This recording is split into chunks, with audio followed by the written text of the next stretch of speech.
So what's up guys, this is a small video that actually my first video that I'm making that I was thinking about making some other videos, but I think this is a good topic to start on. I'm gonna talk a little bit about in this video about the first rotation as a carry that you should make to exit your lane or to make it so you have a purpose in the game to recover your game. So what I mean about that is, as you know, in this current patch, 7. We are in 7.19. The safe lane is a very,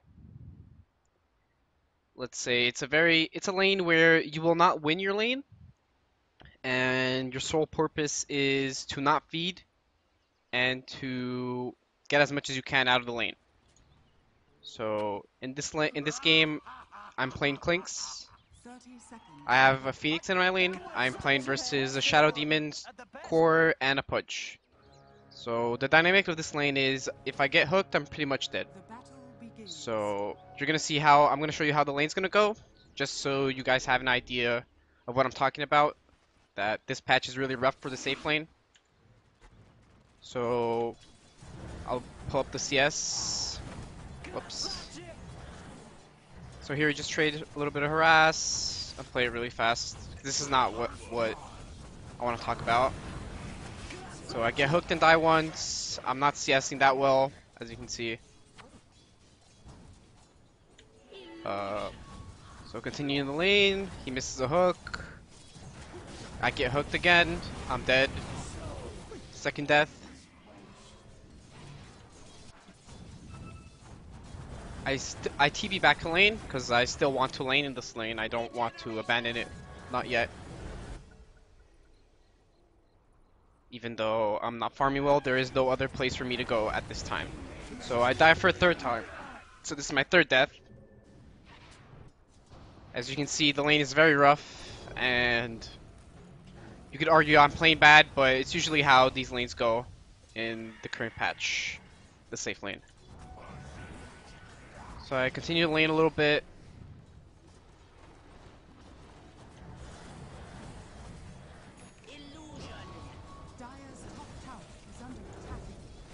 I know I'm in danger in this lane, so I'm always like playing passive. Here I pull so I can farm the creeps under my tower, so I have a less risk of dying. Here's another fight. This is my fourth death. So right now, what I'm thinking is, where do I want to go? Right when I'm dead, where do I want to go now? So right now I see that my Beastmaster is probably going to die top. I don't want to go bottom anymore because I've died 4 times already. And I see this Tinker mid playing aggressive with an Invis in his bottle. So the best play for me right now is to abandon my lane and to make a play in another lane. So the only opportunity that I have is probably mid lane or maybe top lane. But since my Beastmaster is gonna die, and I see he's probably gonna die, and the Tinker's a high value kill, what I do immediately after I die, I'm not even level 6, so this rotation, it happened even before my timing, but it had to happen sometime in this game, and since I already died 4 times, it had to happen now. So what I do immediately is I TP mid, I instantly buy a dust because I know he has an invis, and see what happens now. And we get a really important kill.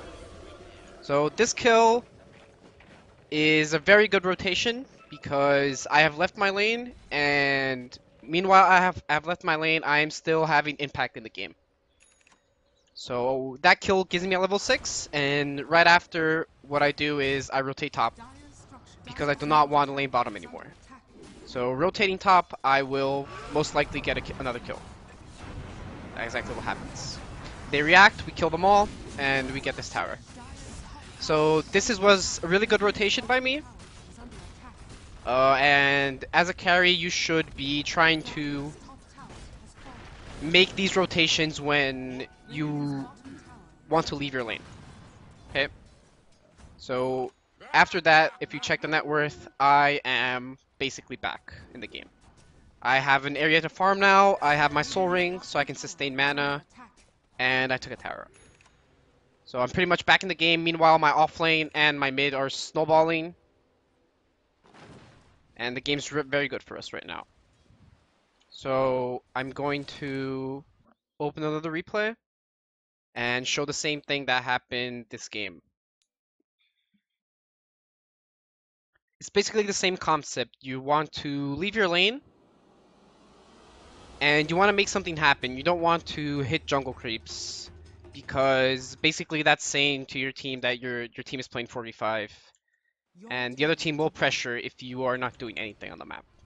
So this game I was playing Bloodseeker versus Centaur and Rubik in lane with the Dark Willows as my support. So they can easily kill me 100-0 with Rubik lived, Centaur stun, double edge, even more if I use my Blood Rage. So this lane I played it very passively. I avoided Blood Raging myself as much as possible, and I avoided going for greedy CS every time I could. So I don't want to really show the lane because that's not the purpose of this video, but I want to show the rotation. So we're gonna jump ahead a little bit. So here I'm laning. It's a very rough lane. If you can see, like my CS is not very good, but Terrorblade CS is not good either. So as a carrier, you should have in mind that even if you're not farming, if your team is playing correctly, the other carry is not farming either. So you shouldn't be so worried about it. See, my Venge has the same CS as a Centaur, and my mid is same CS. So everybody has the same CS, even though I'm having a bad game. It's expected.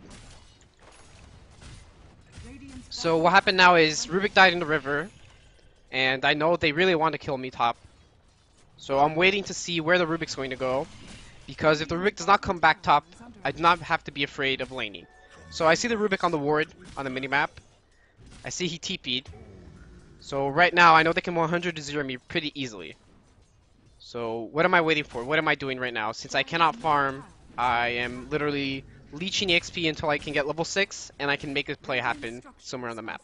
And after that play happening, I will open up space for myself and for my team to farm. So here's a small engagement. I don't help the Willow. There's not much I can do. He dies. So right now, it's very bad for me to stay top lane because I do not have a ward. So I can die very easily, and even though I have a ward, they can just like run at me and I will feed. So I don't even go for this CS. What I do right now is I click bottom lane, I see the Terrorblade level 4. There's a double wave. I immediately TP and I run to his lane.